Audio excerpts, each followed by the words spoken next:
მთელი ცხოვრება მიელთოდა აღიარებას დალექსებს წერდა ცნობილებზე ხორხე კარასკო წერდა მეფეზე ჰერცოგზე და ეპისკოპოსზე არ ეშლებოდა ადრესატი ხორხეს არასდროს არც დაშიაკლდა ბრბოსგან რადგან ყველა ფიქრობდა თუ მეფეზე წერს ესე იგი ქების ღირსია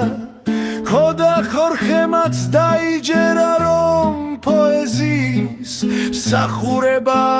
ქვეყანაზე მისი მისია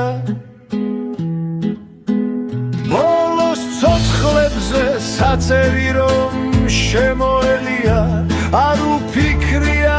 ხორხეს დიდხანს და არხეინად გარდაცვლილებზე გადავიდა ისინი ცაკო